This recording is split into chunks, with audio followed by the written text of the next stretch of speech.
আমি যাইতেছিলাম দ্বিতীয় প্রোগ্রামে, তো তিনটা ছেলে মোটর সাইকেলে একসাথে যেতেছিল। ও যেইভাবে আমাদের গাড়িটাকে ওভারটেক করলো, আমি ভাবতেছিলাম ওরা মনে হয় দুনিয়ার থেকে বিরক্ত হয়ে গেছে। দুনিয়ার বেশি দিন কি থাকতে চায় না, দুনিয়ার থেকে কি হয়ে গেছে।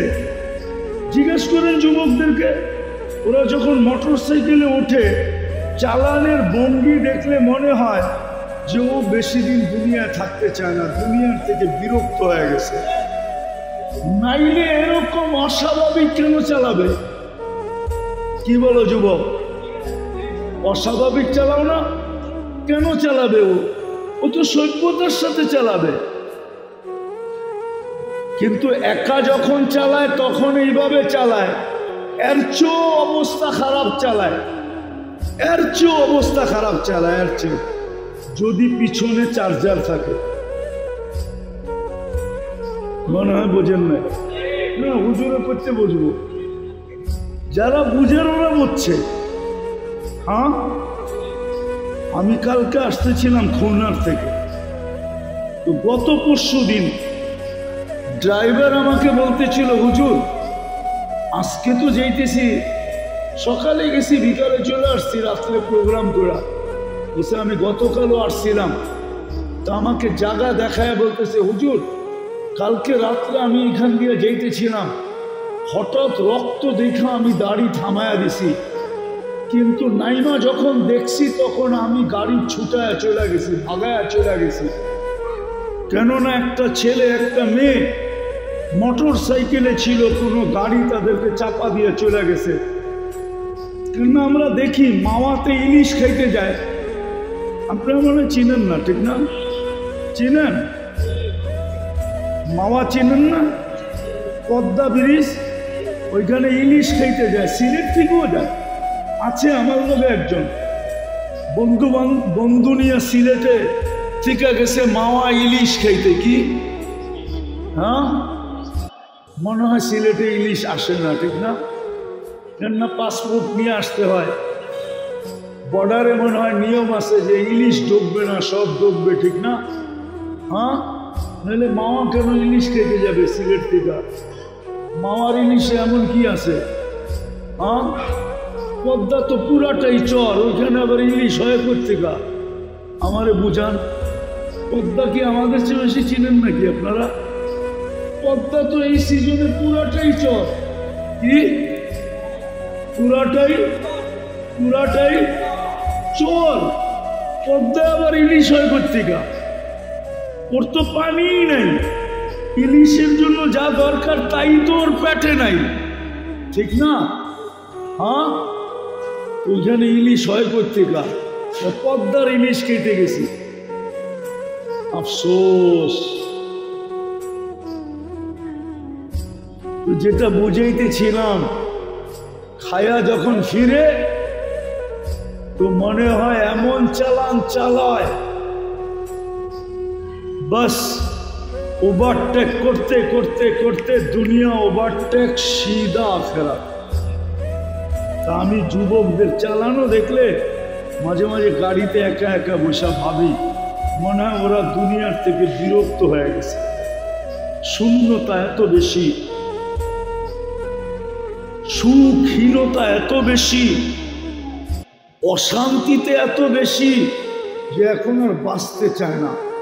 এই জন্য এমনভাবে চালায় যে কেউ আইসা লাগায় দেখ আমি চলে যাব। আর দ্বিতীয় আরেকটু কারণ হতে পারে, কেননা 14 তারিখে তো 90%ই শেখ খাওয়া, খালি সামাজিক কারণে মিছিল বাড়ি করতে পারে না, নইলে এইখানে যেগুলো বলে রয়েছে এরা সব মিছিল বাড়ি করতো যে ছেক খেয়েছে আমার ভাই অমুকের রক্ষা নাই। হ্যাঁ, এটার একটা ব্যথা আছে না? 10% হয়তো পায়, 14 তারিখে লেখা দেয় I.U, 90 জুতা দেখায়, তো সুখ তো নাই। আমি হাসানের জন্য না, আমি একটা ব্যথা বোঝানোর জন্য, ব্যথা। সারাদিনের ভাবনা আমাকে ব্যথিত করে যে মুসলমানের জীবন শূন্য হয়তো হয় কি করে। যার রবকে যার রবকে যার রবকে যার রবকে আল্লাহকে 99 পদের মধ্যে ওর জীবনে শূন্যতা হয় কি করে। আমার মুহাম্মদুর রাসূলুল্লাহ সাল্লাল্লাহু আলাইহি ইসলামের এই কথা মনে উঠল। যদিও সিলেটের উলামারা বড় কিতাবি লাইনে আগে, আমাদেরও ওস্তাদদেরও ওস্তাদ, মানবে কিনা জানি না, কিন্তু এক জায়গায় আমি লেখা পাইছি আল্লাহ রসুল বুঝাইতে চেয়েছি উম্মতকে যে আনতা রব্বুল করিম আনা নবিয়্যুর রহিম। আপনি আগে রব্বে করিম আর পিছে আমি উম্মতের নবী রহিম। আপনি আগে রব্বে করিম আর আমি পিছে নবী, দুইজনের মাঝে উম্মত। আমার উম্মত হারাবে তো হারাবে কি করে। কাইফা তুদাইয়ু হাযিহিল উম্মাহ বাইনাল কারীম ওয়ার রহিম। দুইয়ের মাঝে উম্মত হারাবে কি করে। যে উম্মত আমি ভাবতেছি যে ওই উম্মতের কপাল তো এরকম হওয়ার কথা ছিল না যে আজ পর্যন্ত একজনে ডাকলেই ফেরেশতা চলে আসতো। আজকে তো 200 কোটি মানুষ চোখের পানি ঝরাইতেছে, হায় ফিলিস্তিন, হায় ফিলিস্তিন করা, ওয়া ফিলিস্তিন, ওয়া ফিলিস্তিন করা, আফসোস ফিলিস্তিন, আফসোস করা। একটা ইতিহাস তো বলে একজনের ডাকে ফেরেশতা চলে আসছে, একজনের ডাকে, শুধু একজন ডাকছে ফেরেশতা চলে আসছে, একজনের ডাকে। সেনাপতি নাম নিয়ে বলছে, ও অমুক, যুদ্ধের পরিস্থিতিটা দেখো না, হাতটা কেন উঠাও না। তো ও হাত উঠায় আল্লাহকে বলে দিছে, যুদ্ধের পরিস্থিতিটা দেখেন না, এখনো কেন ফেরেশতা পাঠান না। তো দুনিয়া দেখছে আকাশ ফাইটা ফেরেশতা বাহিরে আসছে, কিন্তু আজকে তো ফেরেশতা আসে না। ফেরেশতা না আসলো আবাবিল আসতো। আবাবিল তো ওই দেশেরই প্রাণী, সবচেয়ে বেশি আবাবিলের বাস ফিলিস্তিনে, ওই দেশেরই প্রাণী আবাবিল। আচ্ছা, আবাবিল না আসতো মশাই আসতো, নমরুদকে যেটা দিয়ে ধ্বংস করছে। না হইলে যেই কোনো সৈনিকই পাঠাইতেন। উনি তো বলতেছে লিল্লাহি জুনুদুস সামাওয়াতি ওয়াল আরদ। কাকে বলছে এটা? আমাদেরকে শুনাইছে ওই উম্মতে মুহাম্মাদি। ও মুসলমান, ভয় পাস কেন? যাদের রব আল্লাহ, যিনি 99 পদের মালিক, যার সৈনিক আর জমিনে যা আছে সব তার সৈনিক, আকাশে যা আছে এটাও তার সৈনিক, সমগ্র সৃষ্টি যার সৈনিক। তোমরা তার নির্বাচিত হয়ে ভয় পাও তো পাও কি করে? আমার তো মনে হয় এটা বুঝাইতেছিলেন, কিন্তু আজকে তো দেখি কিচ্ছু হইতেছে না। আমাদের কপাল পড়ছে তো পড়ছেই না, শূন্যতা দূর, না সুখ আছে না শান্তি আছে। শেষ জায়গায় চলে আসছি। সিলেটের মানুষ, শুধু একটা জিনিস আমাদের সাথে নাই, আজকে আল্লাহর রহমত নাই। আল্লাহর রহমত যদি আমাদের সাথে থাকতো, তাইলে মুসলমান তার জীবনে শূন্যতা আসতে পারে না, তার জীবন শান্তিহীনতা হইতে পারে না, শান্তিহীন হইতে পারে না। তার ঘর সুখহীন হইতে পারে না, তার জীবনে শান্তি থাকবে, তার জীবন সুখী হবে। সুখহীন তার জীবন হইতে পারে, এটা আমার চোখ বিয়োগ মিলে না, কোরআন হাদিস ঘাটলে মিলে না। কিন্তু আজকে কেন? শুধু একটা কারণ, আল্লাহর রহমত আমাদের সাথে নাই।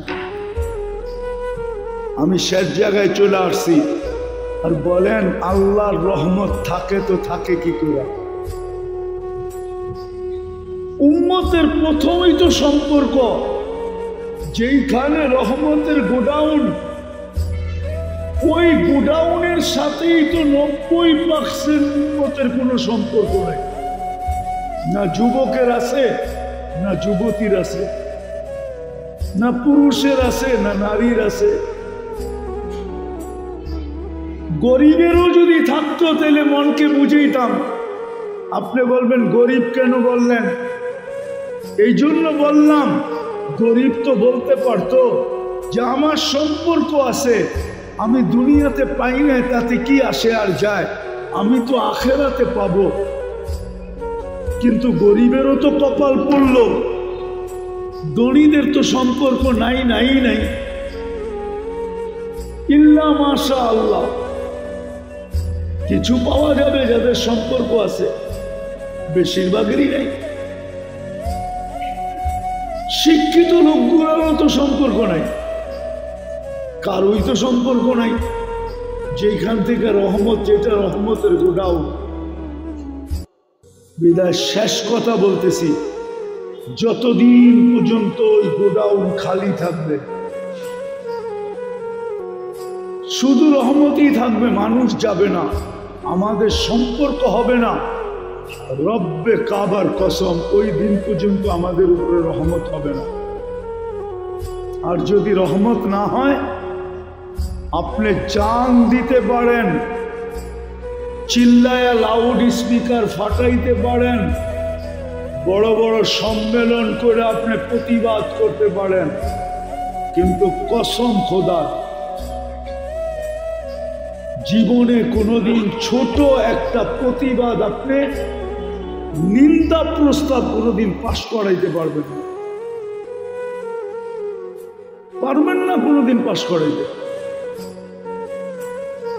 লেখা রাখেন আমার কথা, কেননা আপনারা একটা হিব্রু স্লোগান বোঝেন না। আমরা বুঝি না, হিব্রুতে একটা স্লোগান আছে, স্লোগান। কেননা ইসরায়েলের ভাষা হইল হিব্রু, ওটাকে আমি আরবিতে বলতেছি, আরবিতে আমি শুইনা বলতেছি, আমিও তো বুঝি না, কিন্তু কোন এক আরব থেকে শুইনা, ইসরায়েলের ভিতর থেকে একজনের থেকে শুইনা আমি তর্জমা বলতেছি। ওদের একটা স্লোগান আছে, ইদান নাহনু ফিল আমান। ও দুনিয়ার ইহুদিরা, এখনো আমরা নিরাপদ। দাম্মিরুল মুসলিমিনা কাইফা তুরিদুনা আন তুদাম্মিরুহা। তোমরা মুসলমানকে যেমন মনে চায় তেমন মাটির সাথে মিশায় দাও, এটাই সুবর্ণ সুযোগ। এখনো আমরা নিরাপদ, আমাদের বিরুদ্ধে কেউ ওঠে নাই, কেউ উঠবে না, আমরা নিরাপদ আছি। বিদায় এখনই সুবর্ণ সুযোগ যে এদেরকে মাটির সাথে মিশায় দাও। আপনি নাউজুবিল্লাহ পড়া লাভ নাই, আমার কথায় হুজুররা কান দিবে না, মানবে না, কমসে কম আমার জাতির হুজুররা মানবে না। কিন্তু সত্য এটা, ওরা একটা স্লোগান দিতেছে এখন যে নাহনু ফিল আমান, আমরা ইহুদিরা সারা দুনিয়ায় নিরাপদ। এক ইহুদি কোন দেশে আক্রান্ত হইতে দেরি, সারা দুনিয়া পক্ষে চিৎকার দিতে দেরি করে না, ঠিক না? অথচ 50,000-এর উপরে মরে গেছে, ছোট একটা প্রস্তাব পর্যন্ত পাশ হইতে দেয় না, প্রস্তাব পাশ হইতে দেয়। বিদায় আমাদের জীবন রহমত শূন্য। মাইনা নেন আমার কথা, আর কারণ আমাদের সংযোগ, আমাদের সংযোগ, আমাদের সংযোগ আমি দেখাইতেছি। প্রথম দেখাইলাম একটা, আমাদের সংযোগ গোডাউনের, রহমতের গোডাউনের সাথে না, আমাদের সংযোগ মসজিদের সাথে না। 90% সংযোগ না মসজিদের সাথে, না জায়নামাজের সাথে। অথচ সারাদিন ভোগ করে কাটটা। আরে নুন কার খায়? হ্যাঁ, মেদা আলাকে মেদা কে দিছে? হ্যাঁ, শিক্ষা আলাকে শিক্ষা কে দিছে? দীক্ষা আলাকে দীক্ষা কে দিছে? প্রত্যেক ব্যক্তিকে যা দিছে তো দিছে কে দিছে? সবই তো আল্লাহ দিল। ওর তো মসজিদের সাথে, মসজিদ বা জায়নামাজের সাথে সম্পর্ক নেই। এটা হলো সর্বপ্রথম গোডাউন। আরেকটা বইলেই শেষ করতেছি, আরেকটা বইলা সত্য কথা আমারটা যে মাইনা নেন। যেই জাতির যেই কোনো ব্যক্তি, যেই কোনো ব্যক্তি, যেই কোনো জাতির যেই কোনো ব্যক্তি হক্কানি আলেম ওলামাদের উপরে আঙ্গুল উঠাবে, হক্কানি আলেম ওলামাদের কি হবে? কি করবে? কি করবে? কি করবে? আজকে দ্বীনি শিক্ষাকে পুরা মুসলিম উম্মাহ, পুরো উম্মতে মুহাম্মদী, সমগ্র দেশ একমত, শাসকরা একমত, জেনারেল শিক্ষিতরা একমত যে দ্বীনি শিক্ষা এটা কোনো শিক্ষাই না। তাইলে কি এটা আলেম ওলামাদের উপরে আঙ্গুল উঠানো হলো না? না হলো না? হলো না? হলো না? বলেন, হলো না? হলো না? আমরা তো শুনে আসতেছি, আঙ্গুলের কত কথা বলবো আর। পুরা জাতি তো বলে, কখনো এটা বলে, কখনো সেটা বলে, বলতে তো কম বলে না, ঠিক না? কি হুজুর দেখলেই তো আমাদের অ্যালার্জি হয়, ঠিক না? কি বলেন? বেগুনে আর কি অ্যালার্জি হয় আমার সমাজে? অ্যালার্জি যুক্ত খাদ্য খাইলে আর কি অ্যালার্জি হয় আমার সমাজ? তো আমি দেখি হুজুর দেখলে সবচেয়ে বেশি অ্যালার্জি হয়, ঠিক না? কি যেই খাদ্যে অ্যালার্জি আছে ওটাকে তো ওষুধ খাইয়েও খাওয়া যায়, ঠিক না? কিন্তু হুজুরের সাথে নেওয়ার তো কোনো ওষুধও নাই। ওই অ্যালার্জি ভালো হবে আর হুজুরের সঙ্গে হবে, এরকম কোনো ওষুধও তো আবিষ্কার হয় না, বুঝছে নাকি? কি বলেন? কি বলেন? আছে? কিন্তু আমরা তো দেখি হুজুর দেখলেই অ্যালার্জি। কি শিক্ষিত সমাজ বলেন আর যেখানেই বলেন, আমার শেষ কথা মনে রাখেন, যেই জাতি আসমানি শিক্ষিত হক্কানি আলেম ওলামার উপরে আঙ্গুল উঠাবে, ওই জাতির উপরে তো রহমত হবে না, হবেই না, বরং ওই জাতির উপরে 24 ঘন্টা আল্লাহর গজবের কুয়াশা আচ্ছন্ন থাকবে। তাহকিক করেন, যে আমি বইলা গেলাম, শব্দগুলা মিডিয়ায় আছে, তাহকিক করে আমাকে ফোন করেন যে আপনি 2 নম্বরই কথা বলে গেছেন। আজকে আমাদের উপরে রহমত উঠে গেছে বড় বড় এই 2টা কারণে, এই 2 কারণে, 2 কারণে উঠে গেছে। এক তো মসজিদের সাথে সম্পর্ক নাই, আরেক হলো আমরা ওলামাদের উপরে আঙ্গুল উঠাইতে অভ্যস্ত, হক্কানি আলেম আল্লাহওয়ালাদের, আল্লাহওয়ালাদের, যার কারণে রহমত উঠে গেছে। আজকে আমাদের কপাল পড়ছে তো এরকম পোড়া পড়ছে যে বাইতুল্লাহ চোখের পানি ঝরায়া দোয়া করলেও দোয়া মাথার উপরে ওঠে না। ইব্রাহিম ইবনে আদহাম রহমতুল্লাহ আলাইহির কথাই সত্য। বসরাওয়ালারা জিজ্ঞাসা করেছিল, ইব্রাহিম চোখের পানি তো শুকায় গেল দোয়া করতে করতে, ঝড়াইতে, কিন্তু কবুল তো হয় না কেন? তো ইব্রাহিম ইবনে আদহাম বলছিল, তাসিল্লাহ ওয়া রাসূলা, আল্লাহ রসুলের নাফরমানি করো, ওয়া তাতামান্না, আর আশা রাখো তোমাদের দোয়া মাথার উপরে উঠবে। বলছে ওয়াল্লাহি কাল্লা ওয়া হাশা, খোদার কসম কোনদিন দোয়া মাথার উপরে উঠবে না। আজকে উম্মতের সম্পর্ক মসজিদের সাথে না, মসজিদের সাথে না। বলেন প্রত্যেক ব্যক্তির ব্যক্তিত্বের উৎস কি? বলেন তো দেখি, প্রত্যেক ব্যক্তির ব্যক্তিত্বের উৎস কি? উৎস বুঝেন? মেন জিনিসটা কি? কি? এই দেহটা, ঠিক না? হ্যাঁ, যুবকের যৌবনের উৎস কি? দেহটাই তো। যৌবনটা কোথায় ফিট? দেহে না? কি বলে? দেহে তো। তো প্রত্যেক ব্যক্তির ব্যক্তিত্বের উৎসটা তো দেহ। ও তো দেহটা দিয়ে ব্যক্তিত্বের ভাব প্রকাশ করে, কিন্তু ও তো কোনোদিন ভাবলো না যে আমার দেহটা আমাকে কে দিল। আছে, আমার কথা অনেক দূর চলে যাবে।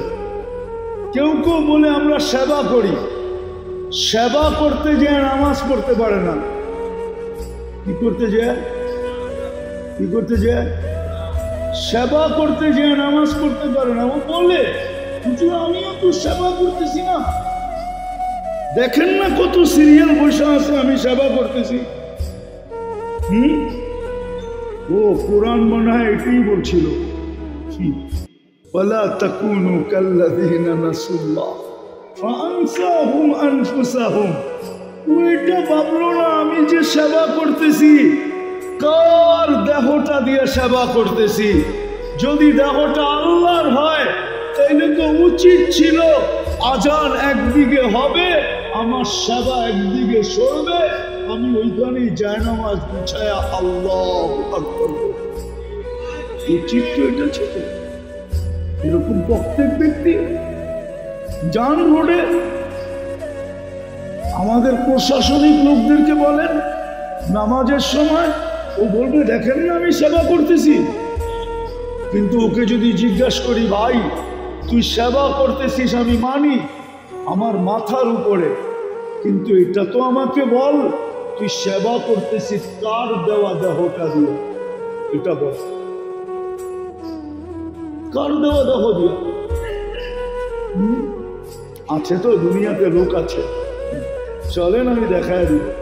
আছে, বহুত মানুষ আছে দুনিয়াতে, আমরা ঘুরতে ঘুরতে দেখি তো এরকমই সেবক, কিন্তু ওর সাথে জায়নামাজ আছে, ওর গাড়িতে জায়নামাজ আছে, অথবা ওর ব্যাগে জায়নামাজ আছে, অথবা ওর সাথে জায়নামাজ আছে, যেখানেই আজান ওইখানেই দাঁড়ায় গেল আল্লাহ।